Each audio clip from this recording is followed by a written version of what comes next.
말째 토론은 여러분들 논문집에 다 이렇게 수록되어 있기 때문에 좀 접목을 해주시면 좋겠습니다. 그러면 21대시의 의사수 시실하회위원회 장관급이죠.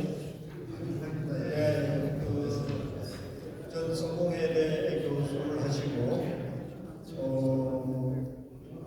민족 관계에서 삼통 실현을 위한 제주 4.3 운동을 해고합니다. 이 제주 4.3 문제를 지금도 이 뉴라이트 역사 논쟁으로 해서 이게 저 문재인 의원 정부 때 그래도 그 대통령이 현재 가서 여러 가지 지점사도 하고 했습니다만 이 지금 다 도로북이 되어 있습니다. 뉴라이트가 설치된 바람에 이들이 4.3이 서북청년단이 진압한 것을 두고 지금 일식으로 간 그들이 다 죄인이 됩니다. 그런 입장인데 그들이 건국을 하는 데 있어서 역할이 이게 지금 없어지기 때문에 그래서 안 된다. 그래서 이 뉴라이트가 지금 등장한 겁니다. 그런 측면에서 왜 우리가 양민 한살 또 여수 발란사 이거는 지금 조용하거든. 근데 왜 제주도 사상이 계속해서 이렇게 갈등이 제기되고 이게 지금 제가 여기 좀 얘기합니다만 이게 지금 USB 조작하는 시간이 된 것 같은데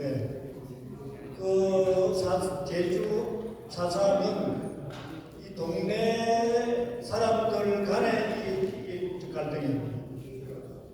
이게 저 서북청년단 북쪽에서 육지에서 온 사람들이 전혀 이거는 적대 지금 우리의 남북관계 대결 구도로 가는 것처럼 그래서 이 지금 원한이 이게 지금 회원이 안 된다는 거예요. 그러나 여수 만난 사건은 그 지역에서 일어난 북쪽 사람들은 이제 다 우리가 그 북쪽으로 넘어가고 그 지역에 있었던 그 북쪽 편을 든 사람들이 다 그 지역 사람들 지역. 그러니까 저 소작을 했던 그 소작이에요. 그 사람들이 이제 이분에 앞장서서 가지고 일을 했는데 이들은 누구 넘어갈 수 없죠. 그래서 이제 그 지방에서 그 지지들이 피해를 입은 그게 다 용서를 하고 파악이 되고 그 후손들은 잘 살고 있고 이래서 자연스럽게 그게 정리화됐다. 그 제주도는 그러지 않아요. 그런 측면에서 이 4.3 문제가 해결이 되면 나는 민족 문제, 남북 문제가 하나의 삼동 실현이 평화적으로 공적으로 나아가는데 하나의 길자리가 되는 이런 생각이 들어서 허산수님이 이 분야의 전문가, 제도 출신이기도 하고 그래서 이걸 모셨다고 하는 말씀을 드리겠습니다. 자, 이런 면에서 우리 이제 임채환 교수님이 전남대학의 진명의 교수로 계시는데 동부가연대 사장까지도 하시면서 거기 부분에 상당한 또 조회가 있습니다. 그래서 지금 보충 이렇게 토론 질문도 해주시겠습니다만 자 그런 문치자로 하도록 하겠습니다. 네, 방금 소개하는 허상수입니다.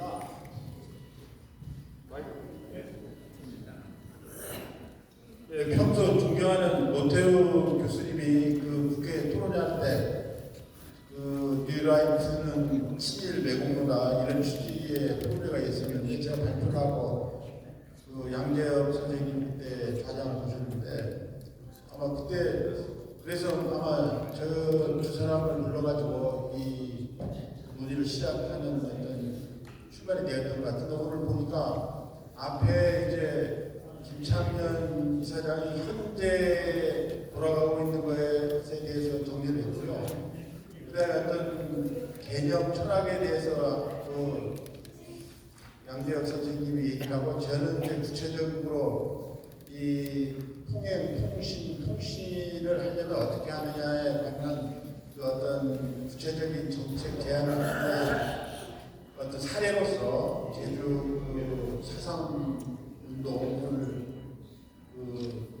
풀어나가느냐 그 경험을 듣고자 해서 저를 이제 이런 자리에 불렀던 것 같습니다. 근데 오늘 이 동학의 창시자이신 분의 그 출세 200주년이 되는 이 시청한 장소에서 이런 발표를 하게 돼서 큰 영광으로 생각하고요.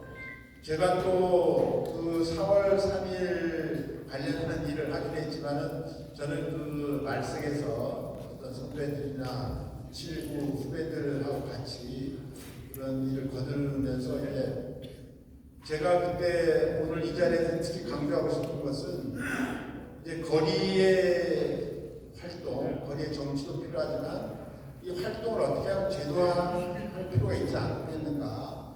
그래서 그 조금 지속적이고 어떤 체계적인 활동으로 이 평화운동, 그런 남북관계 개선 또는 어떤 전쟁 불안으로 있고 이런 것들을 좀 생각해 봐야 되지 않겠는가. 그런 점에서 이 제주 4월 3일을 이제 수반하게 된 것이라고 생각합니다. 그렇기 때문에 사실 그 제 글을 조금 읽어보신 분이 있을지 모르겠습니다. 굉장히 산만하지만 제가 볼 때 이 과거에 어떤 일에 성취가 있었고 어떤 일이 잘 안 돼가지고 이 전쟁 위기 불안에 지금 직면해 있는가 그걸 되돌아본다는 차원에서 뭐 이런저런 얘기들을 자료들을 여러분에게 소개했습니다. 그렇기 때문에 제 발표도 여기서 그거 하면 되겠다 그런 것이라기보다는 그런 좋은 생각, 어떤 지혜를 모아내는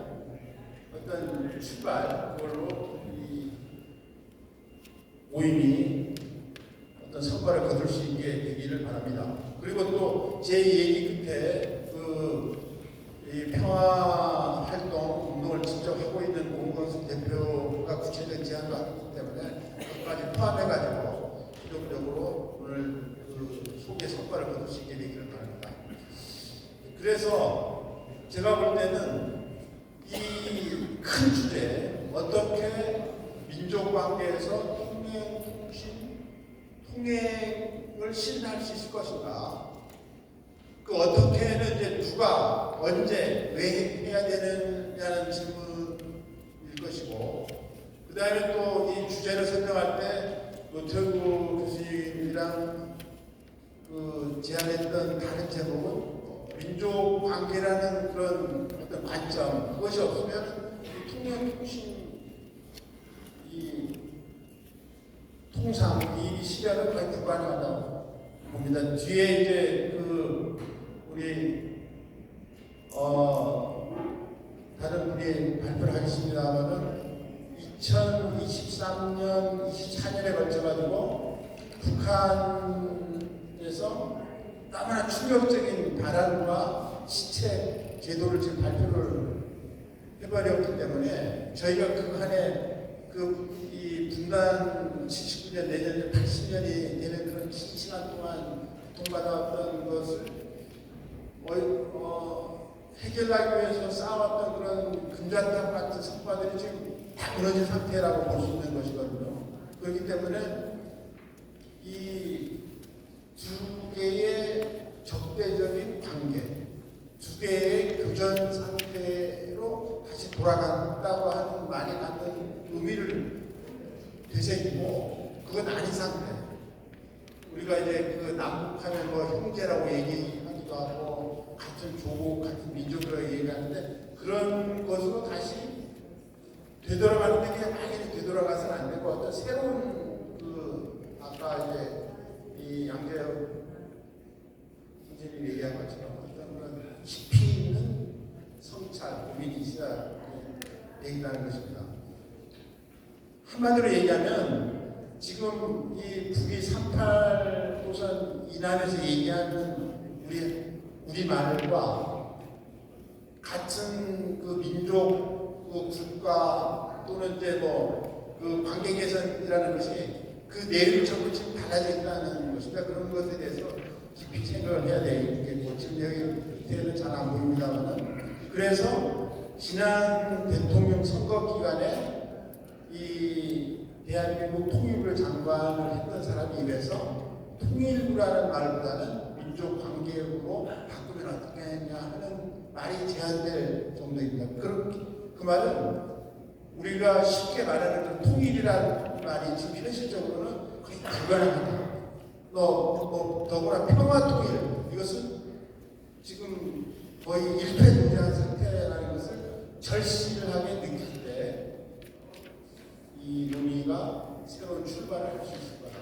막연히 작년에 얘기했던 10년 전에 얘기했던 평화통일 뒤에 그래서 그 육군 소장 출신의 18년 동안 독재자에 의해서 평화통일이라는 말이 어떤 의미로 썼던가를 소개하는 자료를 소개했습니다. 여러분들이 그 18년 독재자에 의해서 평화통일이 어떻게 정의되고 있는 거죠. 전쟁을 끝내고 양쪽 체제를 다 인정하자고 이미 73년에 선언하고 있었습니다. 그렇기 때문에 그런데 지금 그런 말조차 쓸 수 없는 상태로 간다는 것을 절실하게 뼈저리게 느낄 때 이 통신 행의 어떤 관계를 수립하는 주관이 될 것이라는 것입니다. 그런데 이제 그 새로 미국 대통령이 되는 사람이 입에서 나오는 게 관세거든요.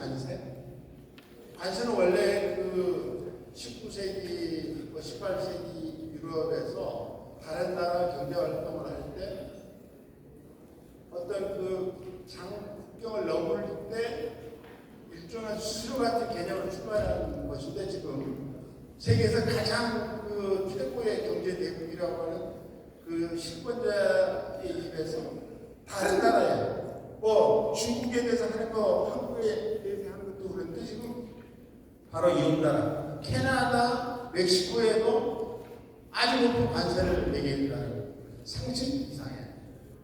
그런 상황에서 만약 남쪽 경제 단위와 북쪽 경제 단위가 관계를 맺을 때 그 비용 처리를 어떻게 할 것입니까?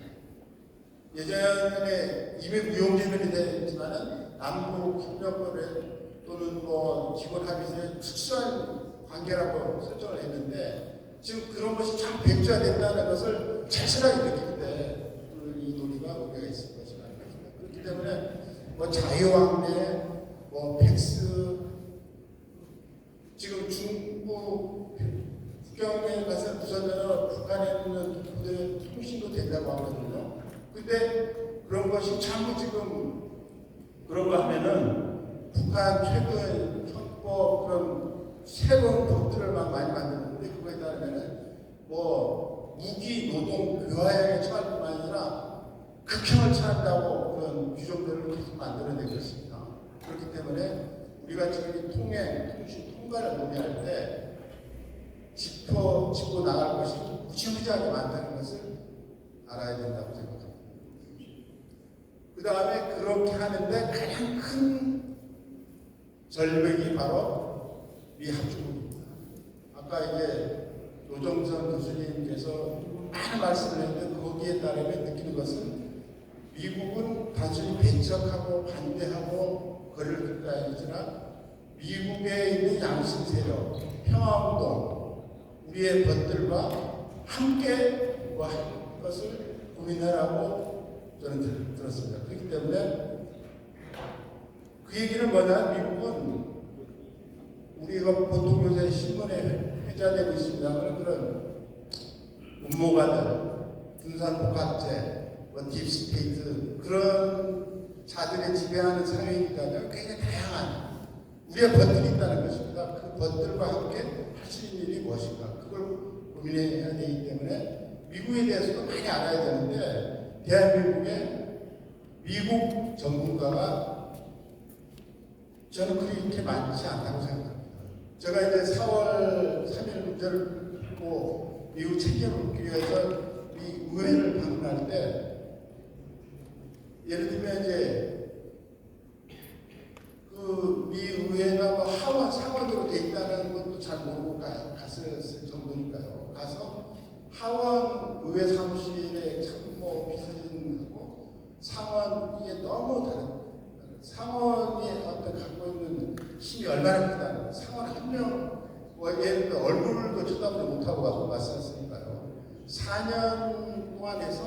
하원 한 명 만나가지고 우리 조사 보고서 전해주고 한번 만나자 이런 정도의 벽이거든요.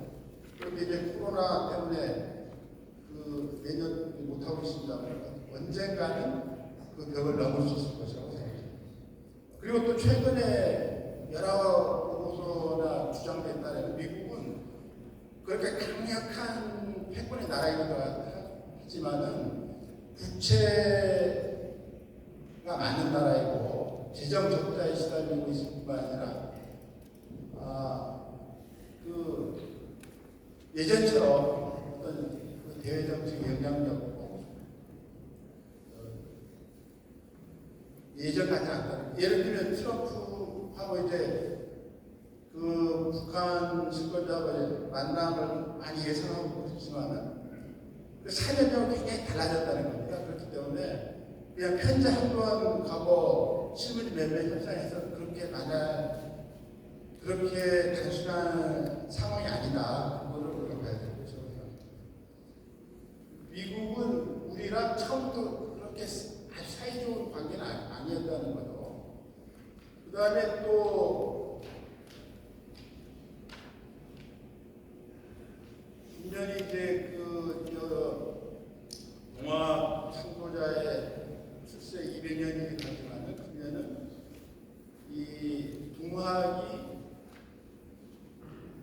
어떤 민족의 운명을 바꾸기 위한 혁명을 일으켰을 때 140년 되는 해인데 그 해에 바로 그 일본군이 경복궁까지 왕궁에 침해서 그 처소에서 왕을 잡아가지는 그런 사건이 일어났다는 거거든요. 그걸 우리는 임진왜란만 생각하는데 어떤 사람은 감왜란이라고 부르고 있다는 그 이후에 이 동학혁명이 2차 분계를 일으켜가지고 세상을 바꾸려는 어떤 시도가 있었다는 점을 기억해야 될 거라고 생각합니다. 하여튼 이런 거고 그 다음에 이제 이 동학이 우리 민족사에 미친 가장 큰 업적 중에 하나가 1919년 김이 독립혁명을 일으키는데 이 모든 것을 주도했다는 것이고 그래서 여기 이 국사표창위원회에서 발표한 것에 따르면 이 남쪽에서도 많은 사람들이 있지만 북쪽 지역에서도 대부분 이 기독교 또는 당시 천도교 이분들이 이 활동을 이제 주도했음을 알 수 있습니다.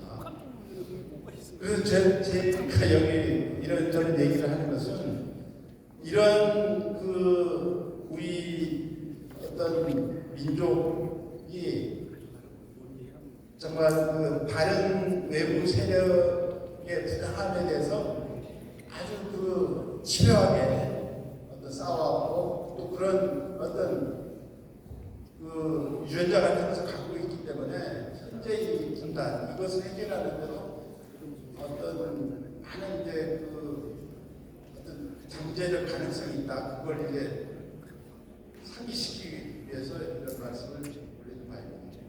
그 다음에 이제 이 동화, 그 다음에 김독립혁명선언, 그 다음에 이제 이 대한제국으로부터 대한민국을 만드는데 역시 동학이 큰 자양분을 만들어 왔다고 생각합니다. 그래서 우리가 지금 누리고 있는 민주공화국, 민주공화제가 있다는 그 다음에 그걸 지키기 위해서 아주 그 중국 대륙을 몇십 년에 걸쳐서 그 어떤 순환과 어려움을 이겨냈다는 것입니다. 그렇기 때문에 지금 뭐 이 얘기를 또 하면서 제가 글에 썼습니다만은 일제 감정은 뭐 36년, 40년 그런데 지금 그보다 더 큰 시간을 이용했다는 게 고통을 겪고 있다 그런 것이죠.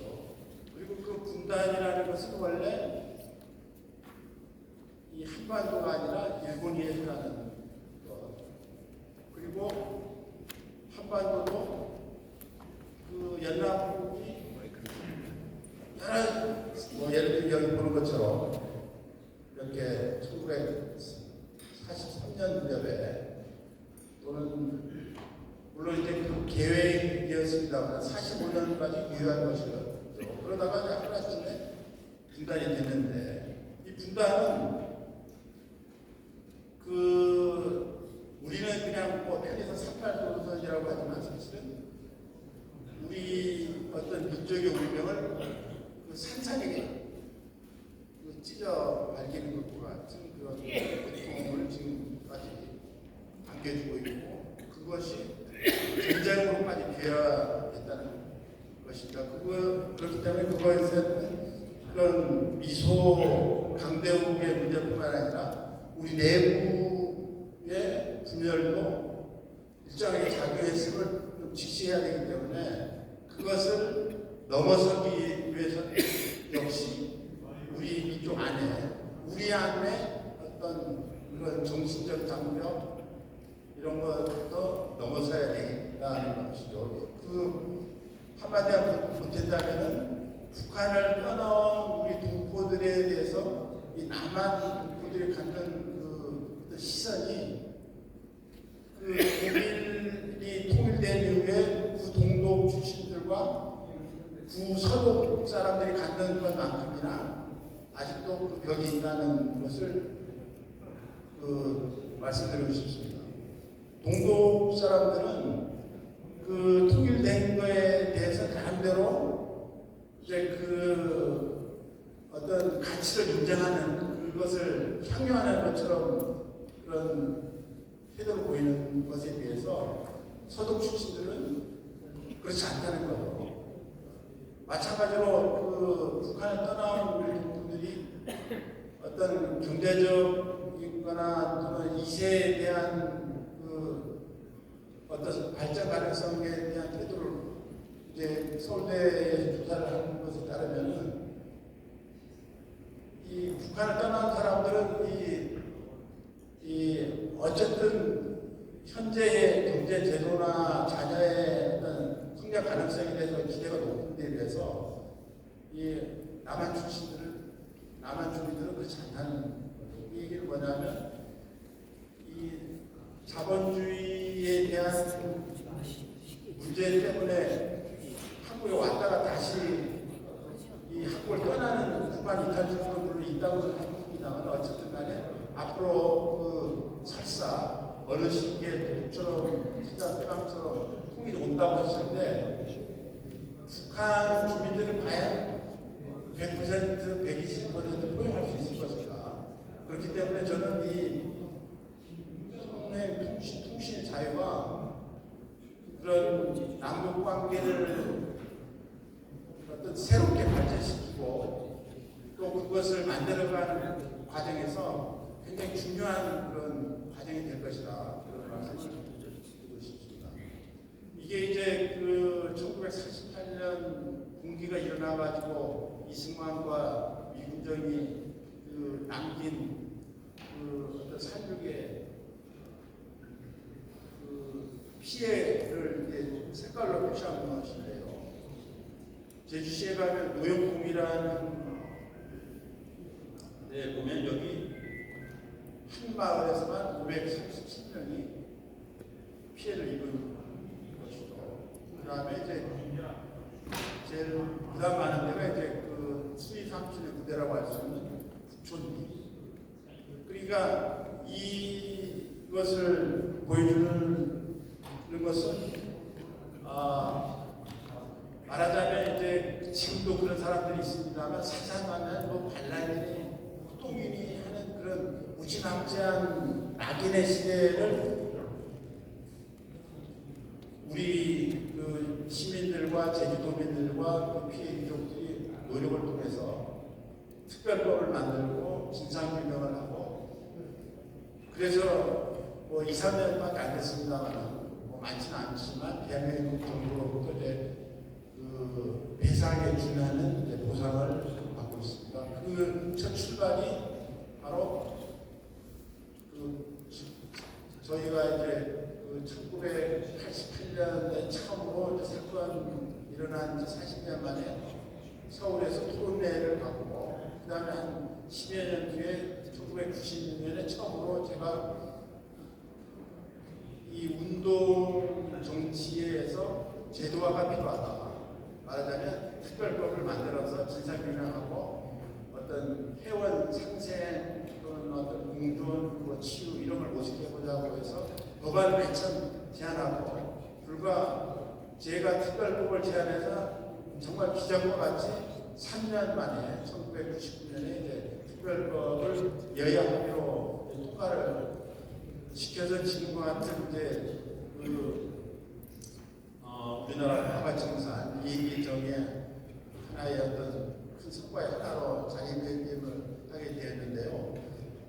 그 과정에서 제가 오늘 말씀드리고 싶은 것은 어떤 활동을 하는 데 있어서 그 앞서가는 사람의 역할, 그 다음에 그것을 이루기 위해서 사람과 돈과 어떤 그 아이디어, 그 3개 요소가 대단히 중요하고 그렇기 때문에 이 앞으로 이 남북관계의 어떤 접촉 또는 교통, 통신 또는 그런 경제활동을 함에 있어서 그런 지도자 또는 그런 국민을 설득할 수 있는 정책 제안, 그 다음에 그걸 지속적으로 해낼 수 있는 그런 자금과 어떤 끈기, 노력, 함께하는 정신 이런 것들이 어떤 중요함을 이 4월 3일 운동을 통해서 확인할 수 있을 것이라고 생각합니다. 이 4월 3일 사건이 갖는 의미는 또 그 당시에 1947년, 48년 이 남한의 어떤 정치세를 볼 때 이승만을 빼고는 전부 그 분단을 반대했다는 것인데 그 자료집에 소개를 했는데요.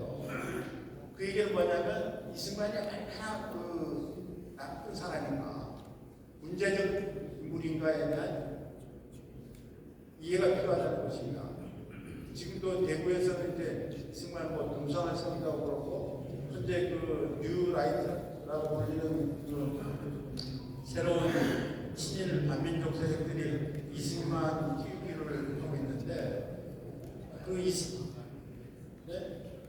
이승만이라고 하는 사람의 어떤 그 판단처 지금 우크라이나에서 전쟁이 일어난 원인을 여러 가지로 들 수 있는데 그중에 하나가 우크라이나 대통령의 오판, 어떤 북대서양 조약기구라는 그런 군사동맹에 우크라이나를 각인시키려고 하는 그런 어떤 세계적 수준의 그런 우파들의 그런 책동, 또 그 앞자리 역할을 하고 있는 우크라이나 대통령 때문에 전쟁이 일어났었는데 지금 여기 소개하는 것처럼 그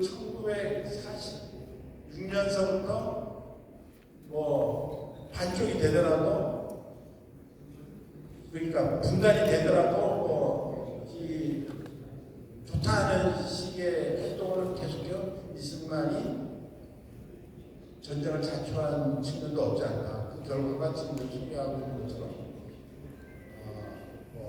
남북한, 미군, 한국, 중국 물론 결정적으로는 그 흐름을 타서 전면 남침을 시도한 쪽의 책임을 우리는 기억을 해야겠죠.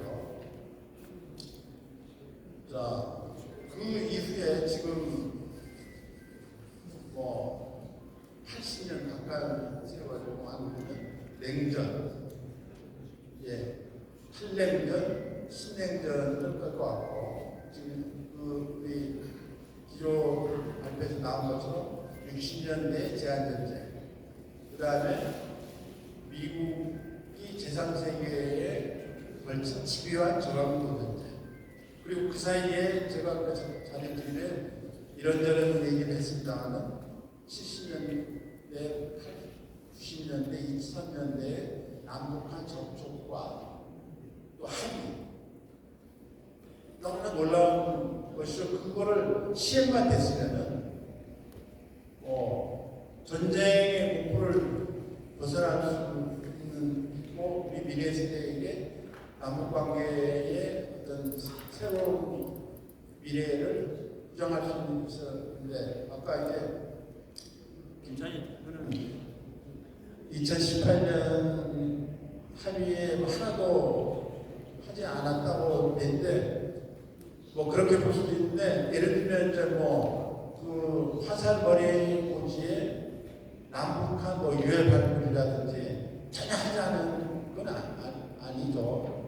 어쨌든 잘 안 지켜졌다. 그리고 그 뒤에 이제 그 트럼프의 목이 있다. 이제 그렇게 볼 수 있고요. 그다음에 트럼프에 대해서도 그 문재인을 보좌했던 청와대 보좌진의 증언에 따르면 이 방일 협상을 하는데 실무 협상에서 도저히 그 지책이 없어가지고 막 몇 차례 미국, 한국을 오고나서 해서 안 됐는데 대통령이 보고를 했더니 대통령이 한 번 딱 트럼프랑 전화 협상을 해가지고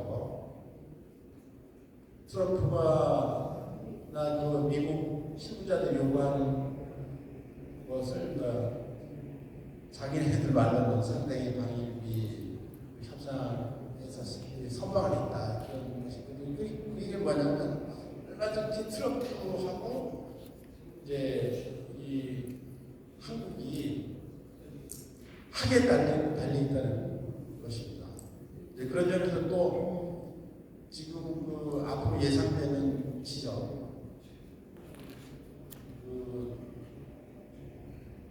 조선민주주의인민공화국과 미 합중국의 미래도 하게 달려있다는 것입니다.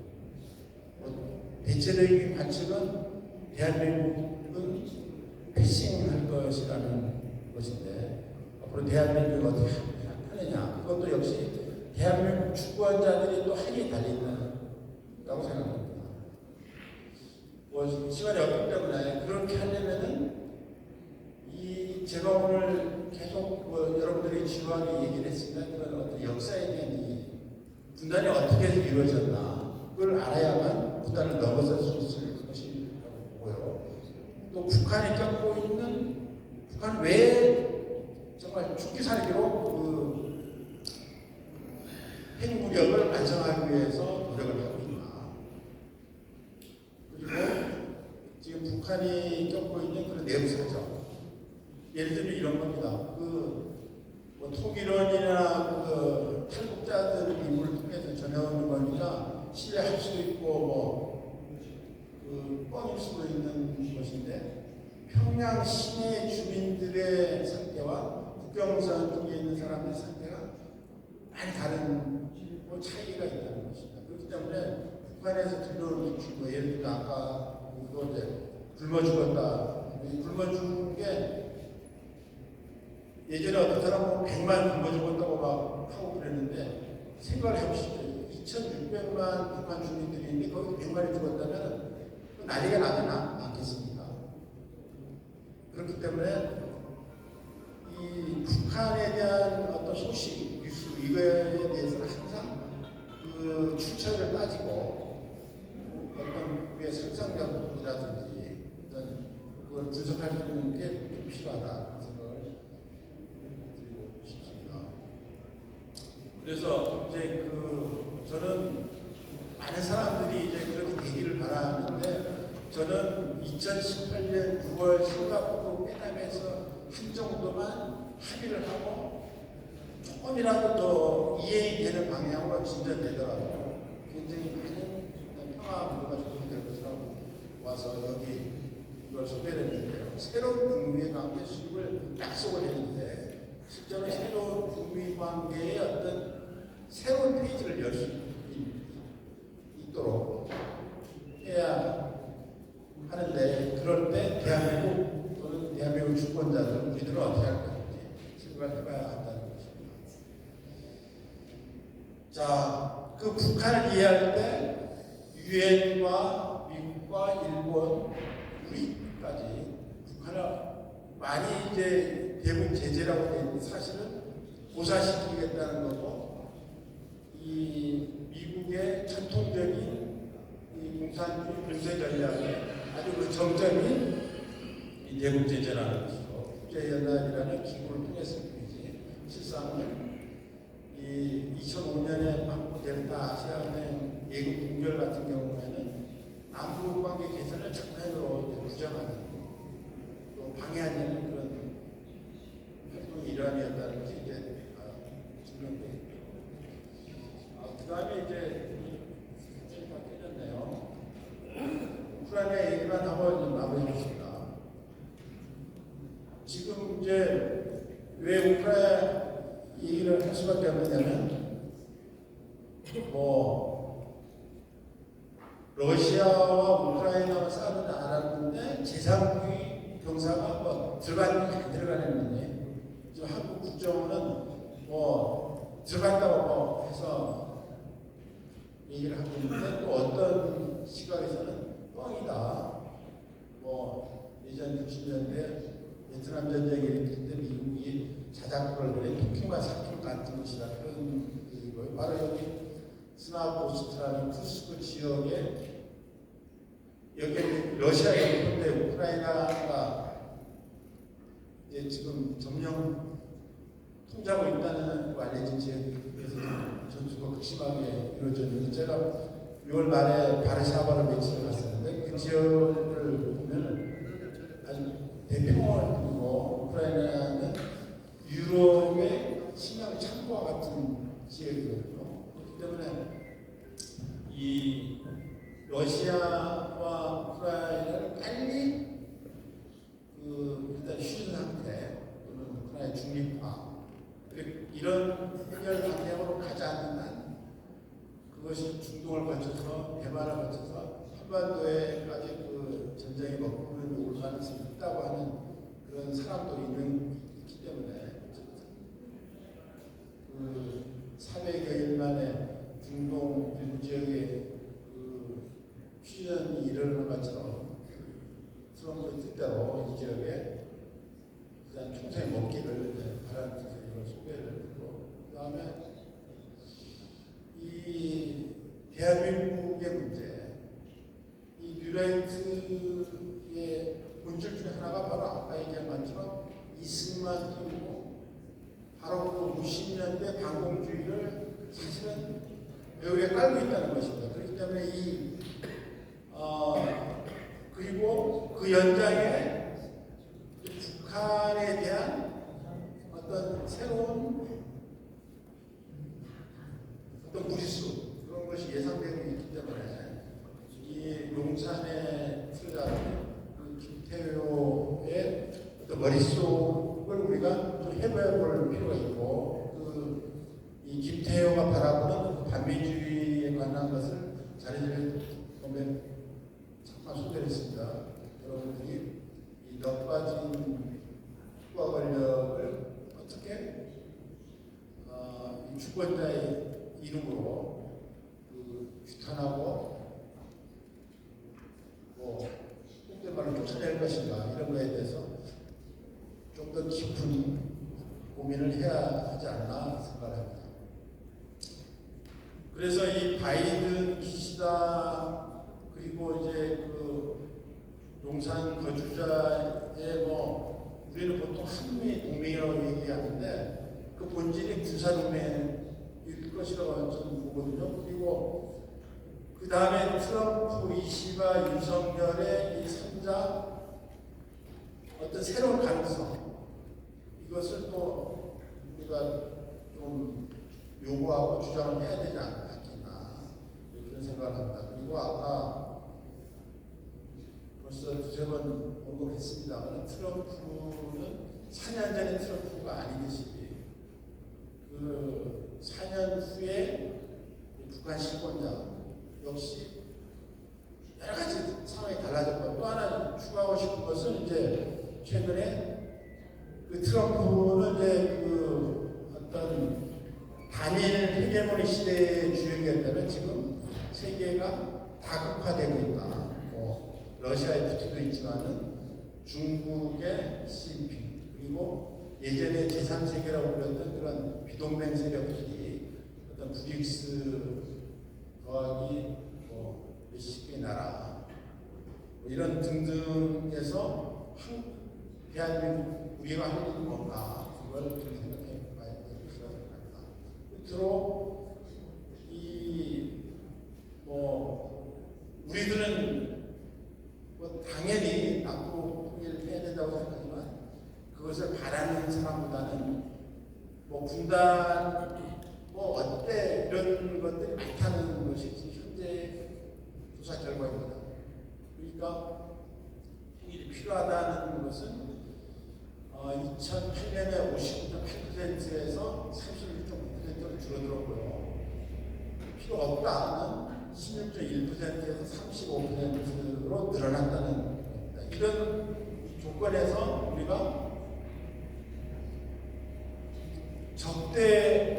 적대적이고 전쟁 상태를 선언한 세력, 나라, 체제와 어떻게 만나고 어떤 민족 관계를 회복해서 관계를 맺을 것인가 그런 걸 생각해 봐야 된다. 그런 질문을 드리면서 제 얘기를 마치도록 하겠습니다. 감사합니다.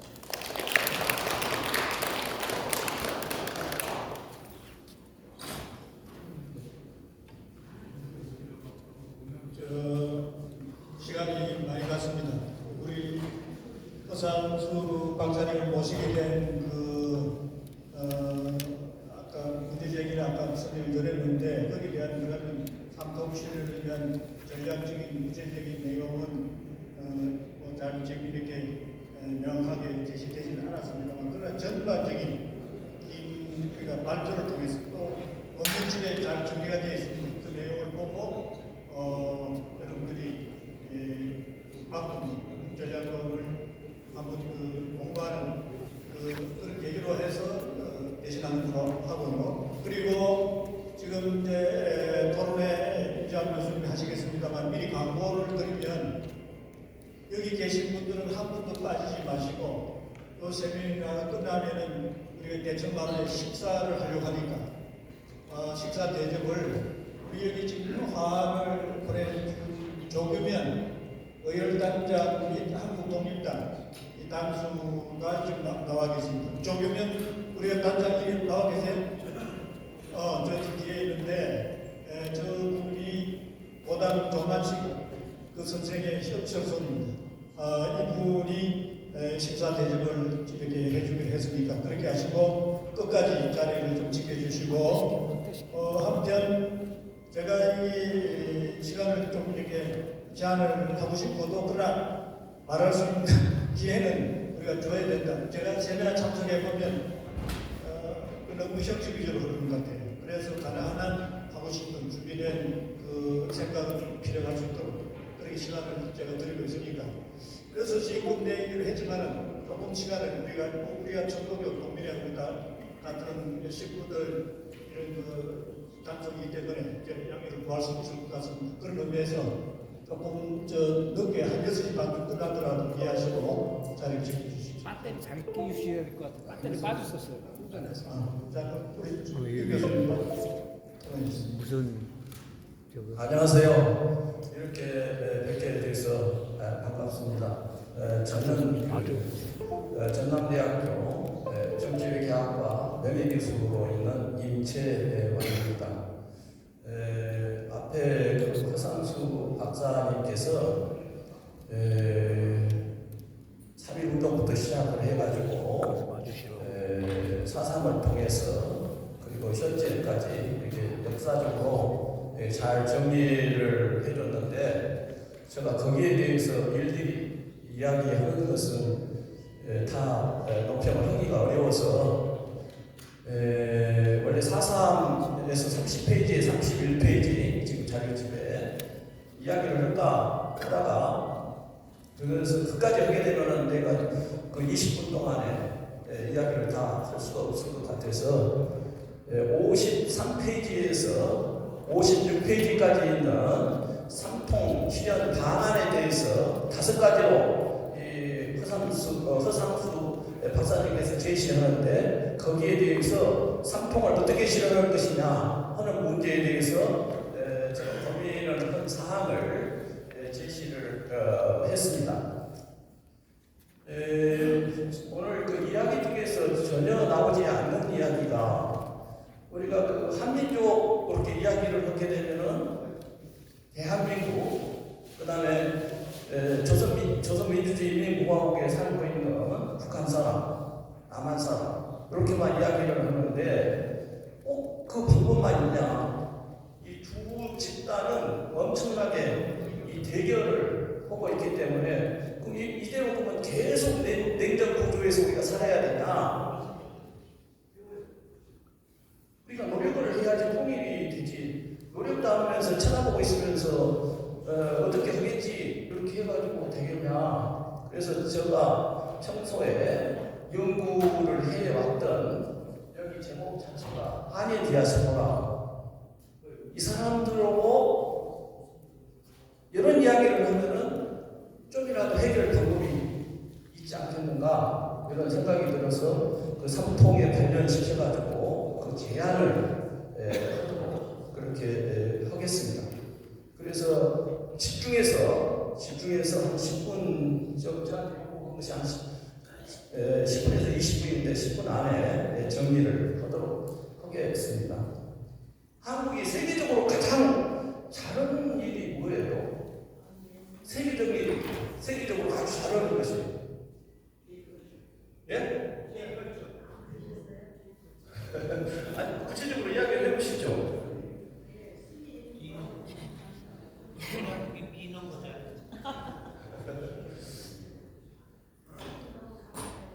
한국이 세계에서 두 번째로 잘하고 있는 거예요. 한국 아니에요. 한국에서 두 번째로 잘하고 있는 것은 외국에다가 선교사, 그 다음에 자원봉사자 보내는 숫자가 세계에서 미국 다음으로 잘하고 있어요. 그러니까 한국에 아프리카, 남미, 또 중앙아시아 거기에 가면은 선교사들이 엄청나게 많이 있는데 그 선교사를 한국을 이길 만한 사람들이 별로 없어요. 첫 번째로 그렇게 한국 사람들이 외국에 많이 나가 있어요. 그러면서 북한은 나가 있지 않죠. 공식적으로. 그 다음에 한국이 세계적으로 잘하고 있는 부분이 어떤 부분이에요? 세계적으로 이 한국이 디아스포라를 많이 가지고 있다. 그 디아스포라라는 것은 잘 아시는지 모르겠지만 원래 고전적인 의미로 민족 이산이라든지 민족 분산을 이야기하지만은 요즘의 이야기는 최신식으로 그러니까 민족 이산 분산을 이야기할 때는 유대인을 이야기를 하는데 요즘의 디아스포라라고 현대적 개념으로 이야기할 때는 국제 이주, 민족 정체성, 문화적 차이 이런 것을 전부 합쳐가지고 이 디아스포라라고 이야기해요. 그 디아스포라가 가장 많은 나라 5위 안에 들어가 있는 나라가 누구냐? 대한민국입니다. 그래서 우리가 한류라고 했을 때 한류가 그냥 한국 사람들이 이렇게 가서 열심히 노래도 하고 춤도 추고 그러니까 된 것 같이 이야기했지만은 그 토대를 이루고 있는 것이 누구냐? 이 세계적인 한류의 붐을 조성해 주는 것이 미국에 살고 있는 미주동포, 일본, 코리안들, 중국의 조선족 동포들, 그 다음에 중앙아시아, 러시아에 있는 고려인들, 유럽에 있는 한인들 이런 사람들이 이런 역할을 계속했다. 그러면은 통일 문제를 어떻게 생각을 하냐? 남한 북한끼리 안 되면은 누가 개입을 하든지 조정을 해주든지 협력을 해줘야 될 거 아니냐? 그 협력하고 조정할 수 있는 하나의 단체가 누구냐? 제외 한입니다. 여기에는 코리안 디아스포라다. 이렇게 이야기를 할 수 있습니다.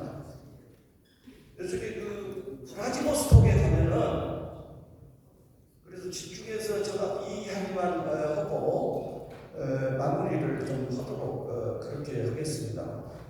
이쪽에 브라지보스톡, 러시아의 이 브라지보스톡에 가면은 옛날에 신안촌이라고 있는데 그 브라지보스톡 한국에서 딱 찾아보면 그가 비석이 3개가 있어요. 비석이 3개. 비석 하나는 누구를 의미하겠어요? 남한을 이야기하는 것이고, 또 하나 비석은 북한을 이야기하고, 또 비석 하나는 무엇을 의미하겠어요? 재외 공포를. 근데 그 비석 3개에다가 아무것도 안 써졌어요. 그냥 이렇게만 세워놨어요.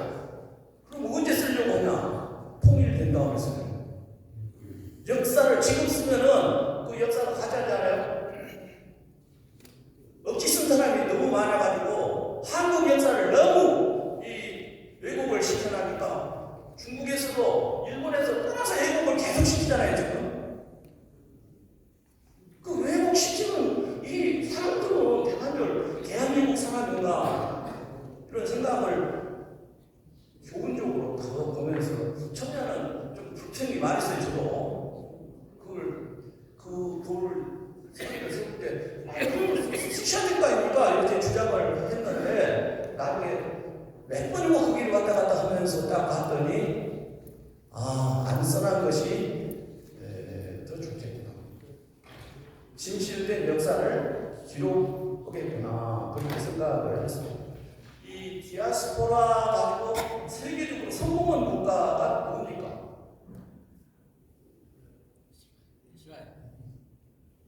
첫 번째 국가.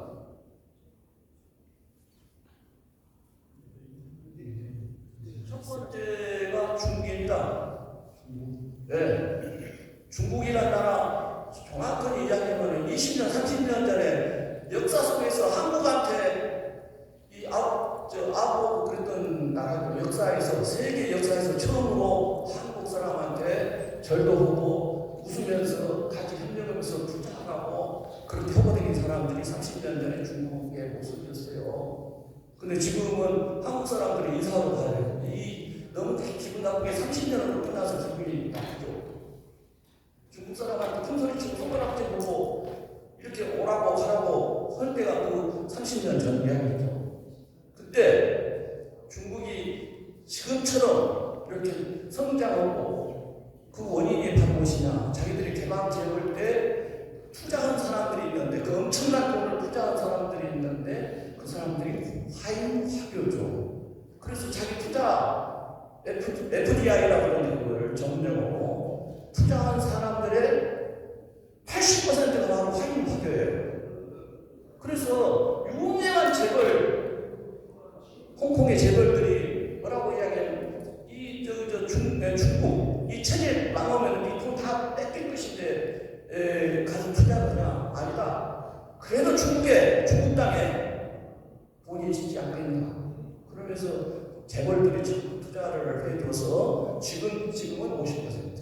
그래서 중국은 잘 나가들 안 해요. 왜냐하면 충성스러운 화교가 있기 때문에 잘 나가지 않는다. 앞으로 그래서 그 1대1로의 전이대가 누구냐면은 화교예요. 사실은. 그래서 그 문제를 한번 잘 생각을 해 보셔야 되고, 그 다음에 두 번째로 아주 성공한 나라는 누구냐? 이스라엘 인구 지금 1900만이지만 최근 한 3년, 4년 전까지 봐야 돼. 1600만 명이 안 됐어요. 이스라엘에 살고 있는 인구는 한 580만 명. 그 다음에 미국에 살고 있는 유대인은 600만 명 살았어요. 그 600만 명이 어떻게 성공을 했든지, 그러니까 금융업을 완전히 장악하고 있잖아요. 뱅크 6대 뱅크는 다 유대인들 손해가 있잖아요. 그리고 이 미디어는 다 누가 장악이나 유대인들이 장악하고 있잖아요. 그 다음에가 유명한 대학의 학자들은 다 누구냐면 유대인이에요.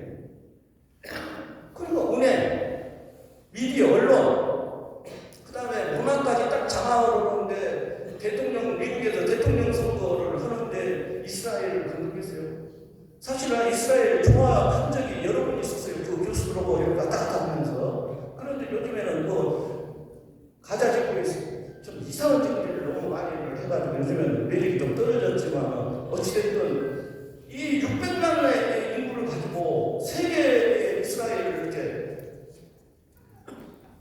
미국이 공격을 못하게 그렇게 하잖아요. 지금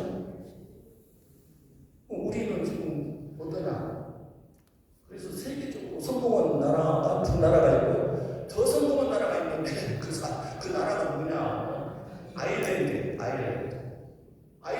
그 영국 옆에 보면 아일랜드라고 있잖아요. 이 나라는 800년 동안이나 식민지를 경험해요. 그래도 800년 동안 일어서가지고 세계의 아일랜드인들이 이 아일랜드를 도와줍니다. 그래서 아일랜드의 대통령들이 많이 나오잖아요. 말하자면. 이 800년 동안 이후에 이들은 세계에서 개인별 GDP, 국가 GDP가 아니라 여기에 1등, 2등이에요. 이 사람들은 약 1,400달러, 1,380달러 해가지고 세계의 개인별 소득이 가장 높은 나라가 어디냐? 아일랜드입니다. 그러니까 사실은 우리는 모델이 유태인이 아니에요. 사실은 아일랜드여야 돼요. 우리도 그 일본한테 더럽게 이 식민지 경험을 35년 동안 하는 건 지금도 외국을 시키잖아요. 좀 잘해보자고 이렇게 노력을 했는데도 외국을 시키고 일본 사람에 대해 한국 사람이 이해를 못하고 있다는 이야기죠. 내가 이거 일본 사람들이 어떤 사람들인가를 이 디아스포라를 연구를 30년 동안이나 하면서 이렇게 따져봤더니 딱 한마디로 요약이 되더라고요. 요약이 바로 뭐냐? 강한 놈한테는 아부를 하고 약한 놈한테는 목을 치고 그러니까 일본을 극복하는 방법이 없어요. 일본보다 우리가 힘이 세면은 그 사람들이 국회로 들어올 일이지. 약한 놈은 아무리 그 사람이 똑똑하고 옳은 말 해도 받아들이지 않을 것이다 하는 것이 제가 내린 결론입니다. 그래서 일본에서는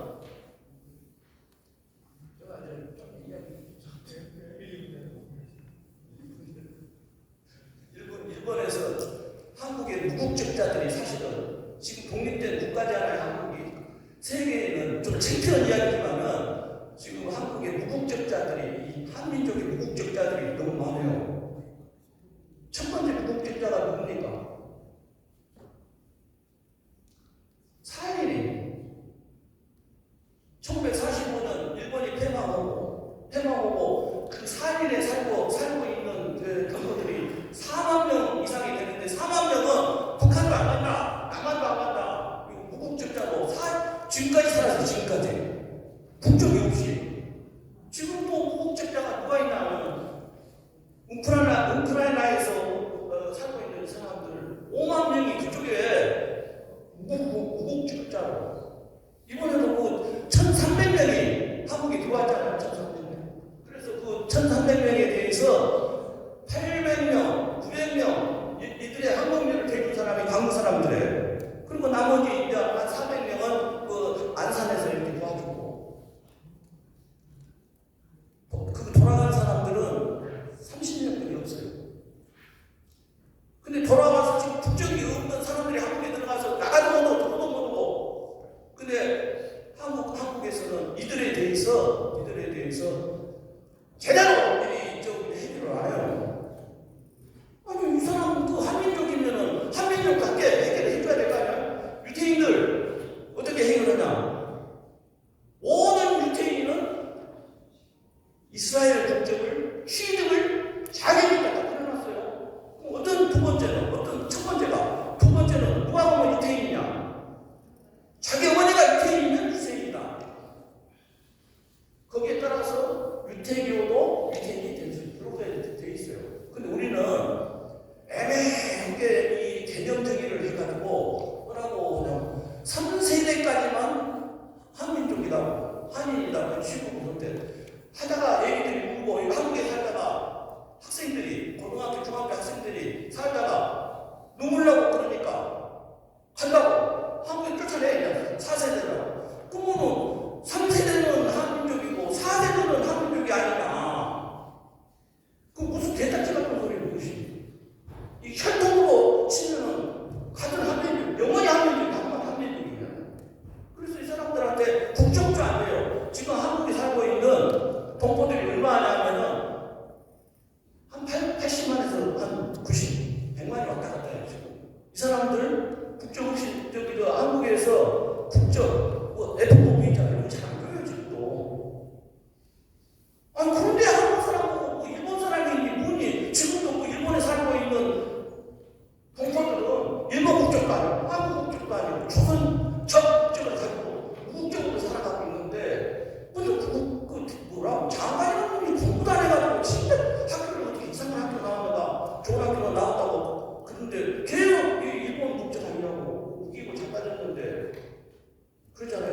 이 사람들 국적이에요 지금 정치권 이야기를 보면. 그래서 진짜 그 애국심이라는 것이 무엇인지 이런 문제에 대해서 깊이 생각을 해보게 만들고 이거에 대해서 우리는 성공할 수 있는 기반이 있는 것이죠. 그리고 기반이 뭐냐? 바로 삼성하고 옛날에 김대중 대통령 이 반도체를 성공화 시켜놨잖아요. 바로 그것이 일본을 지금 압박해서 일본을 누르는 도저히 일본이 한국 따라올 수 없는 그 영역을 개발을 해놨기 때문에 앞으로 지금 정부는 이거를 잘만 오게 되면 일본은 한국 못 따라오게 돼 있잖아요. 국조적으로. 그래서 이 사람들을 가지고 빨리빨리 좀 일어서서 하도록 하겠습니다.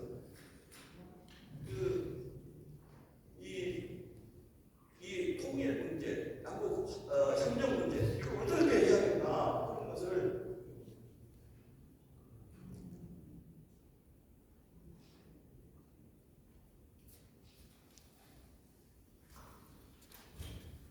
여기 한번 보시죠.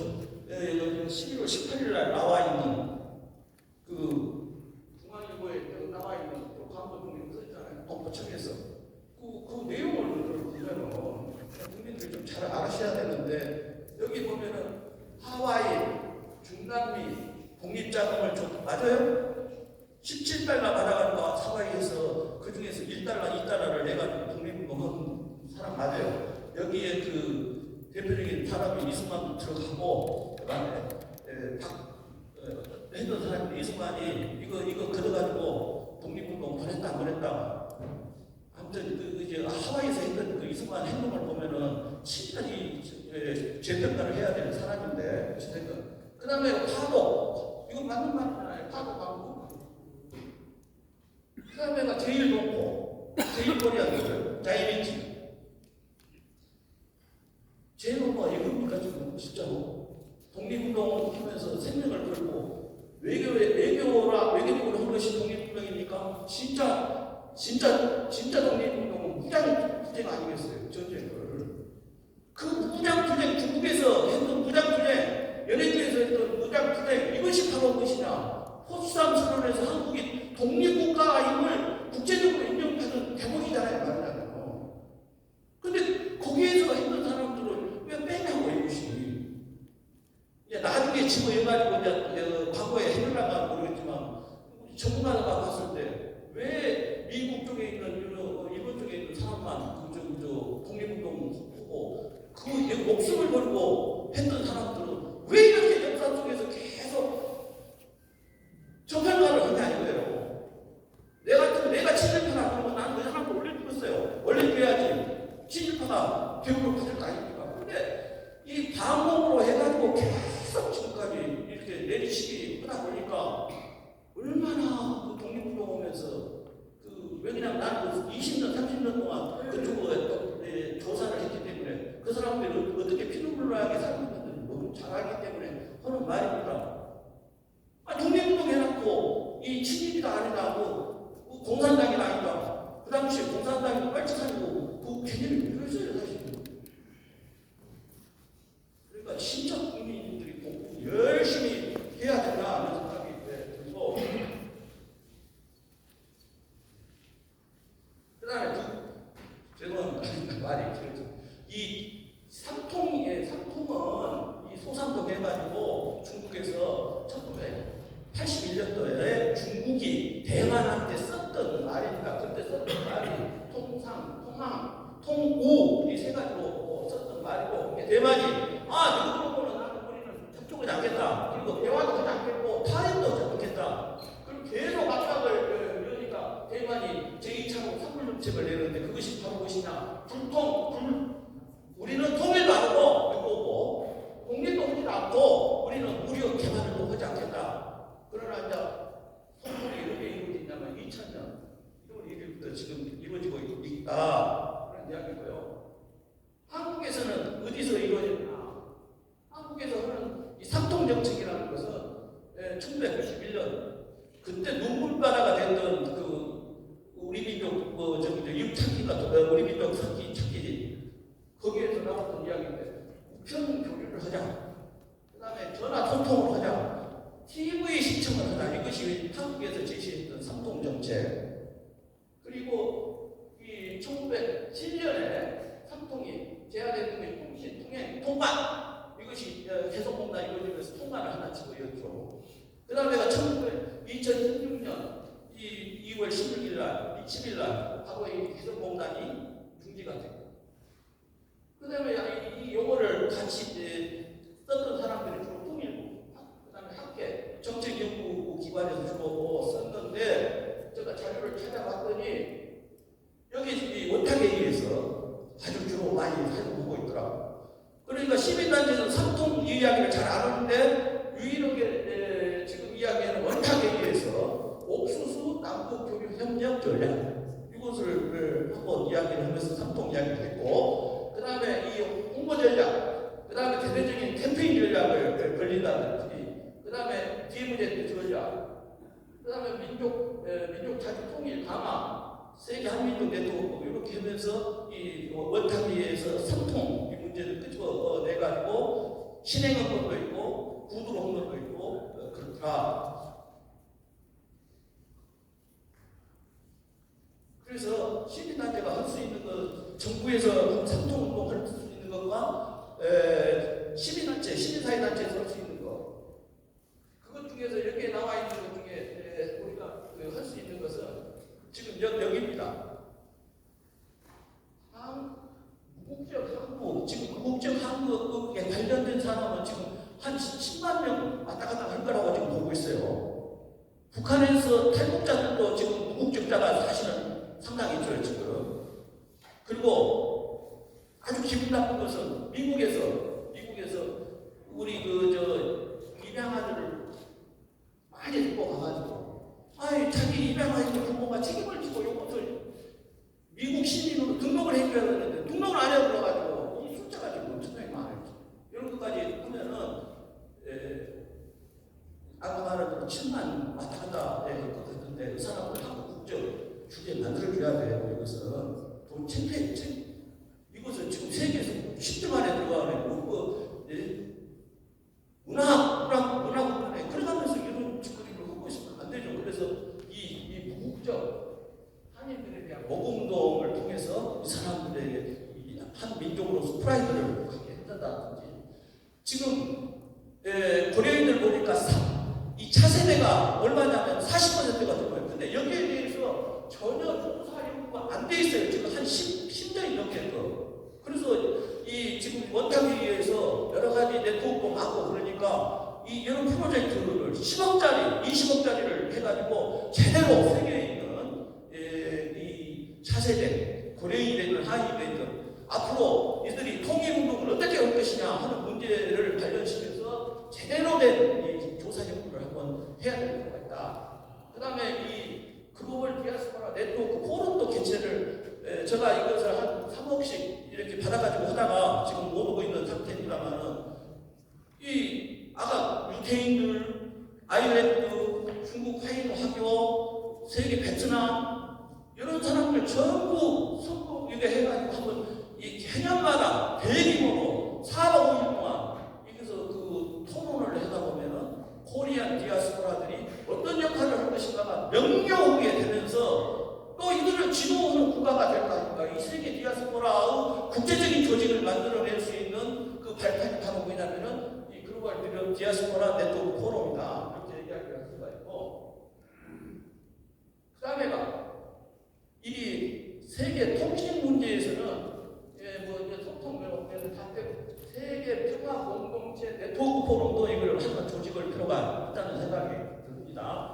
그 다음에 문화 네트워크, 한류만 계속 그 이야기를 하지 그 바탕이 되고 있는 이 네트워크의 문제는 이야기가 안 되고 있는데 그것이 하나 해야 되고, 그 다음에 미디어, 결국은 언론이 따라다니면서 홍보를 해줘야 되기 때문에 미디어 컨퍼런스를 세계적인 규모로, 이거는 적은 규모로가 예를 들어 몇천만 원을 가지고 할 것이 안 되고, 이거는 최소한으로 10억 왔다 갔다 하는 프로젝트를 정부에다가 신청해가지고 이 프로젝트를 개최를 하게 되면은 원탁회의가 제대로 이게 홍보도 되고 무슨 기여를 해야지 현실적으로. 그렇잖아요. 그냥 추상적인 이야기만 계속 하다가 끝나면 자기 조그마한 만족으로 이렇게 끝나면 쓰겠습니까? 뭐가 이루어져야만이 국민들을 설득을 시킬 수 있는 기반 구성이 안 되겠냐.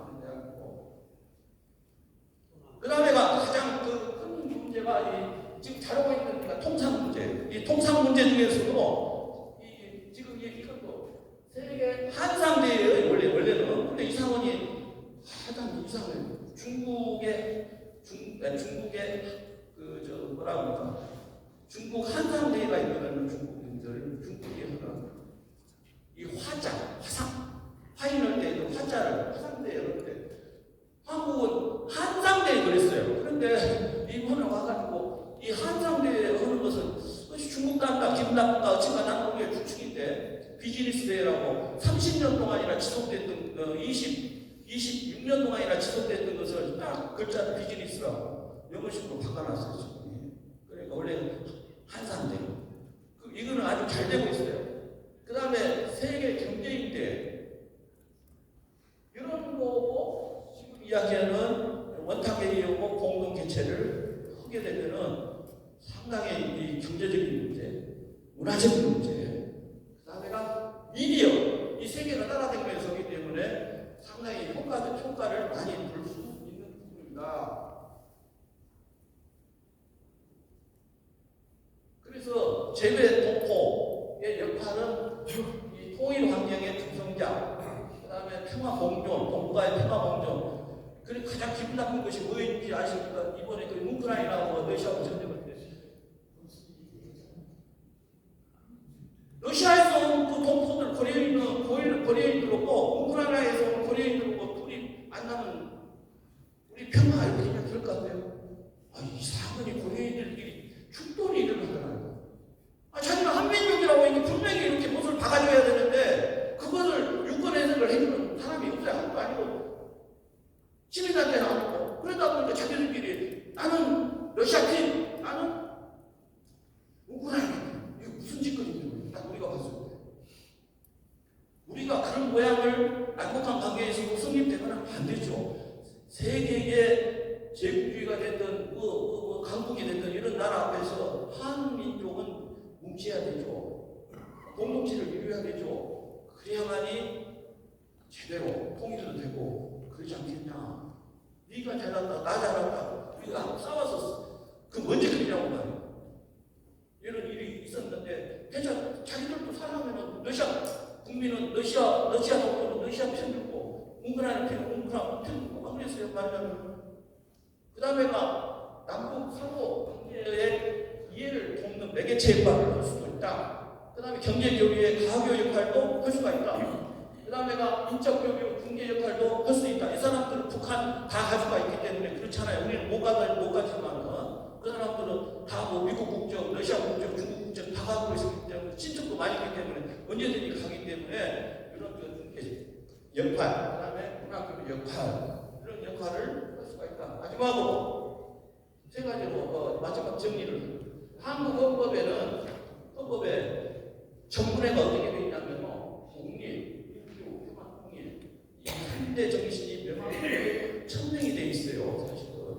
그래서 이 재배 동포, 코리안 디아스포라는 독립하고도 관계가 있고 민주 통일하고도 관계가 있습니다. 그리고 민주 동포들은 민주하고도 관계가 있고 왜냐하면 한국이 민주화 과정 때 민주 동포들이 상당히 백업을 이렇게 많이 해준 기업도 있기 때문에 그렇습니다.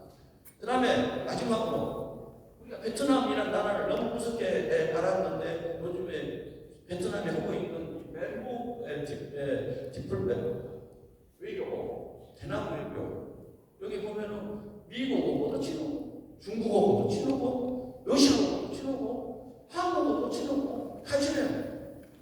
그 말은 다른 걸 배우고 자주적이라 그 말 안 해요.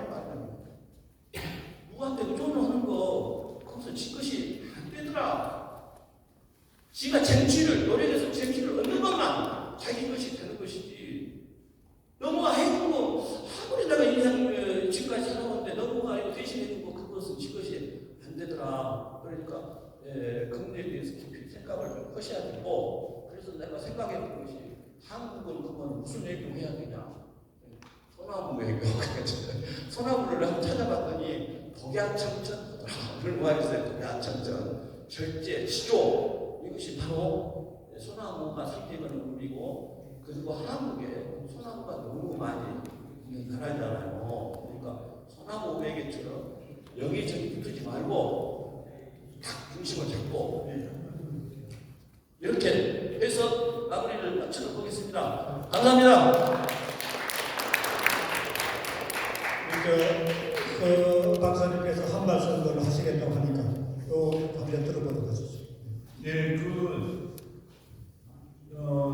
디아스포라 그러니까 제외 한인들의 역할에 어떤 중요성에 대해서 굉장히 많은 말씀을 해주셨고요. 당연히 이제 그 제외 한인들이 나서면은 그 남과 북 사이의 어떤 그런 긴장, 그리고 이제 지금의 그 대결, 그런 갈등을 푸는 데 굉장히 큰 역할을 할 수 있을 것이라고 생각합니다. 저는 여기 53쪽에 이 2023년에 동학민족통일회와 평화민족통일 원탁회의가 출범하면서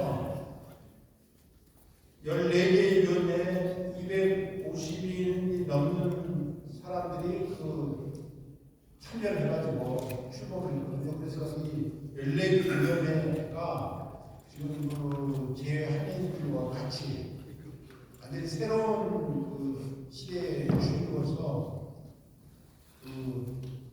뜻을 모으면은 얼마든지 그런 분단의 장벽, 그런 외세의 어떤 우리가 예전에 얘기할 때 고래싸움에 낀 새우처럼 우리 스스로를 피해야 했는데 이제부터는 그런 대한민국 소나무에도 있지만은 대한민국이 돌고래가 돼가지고 그 고래대 사이에서 어떤 주체적으로 자기 주장과 권익을 발전시킬 수 있는 그런 이 동학의 어떤 한 정신을 구현할 수 있을 것이라고 생각합니다. 여러분 함께 앞으로 나갈 것을 뜻을 모아주시면 고맙겠습니다. 감사합니다. 이 세션은 이거로 마무리하겠습니다. 시간이 없으니까 우리 농가수는 이철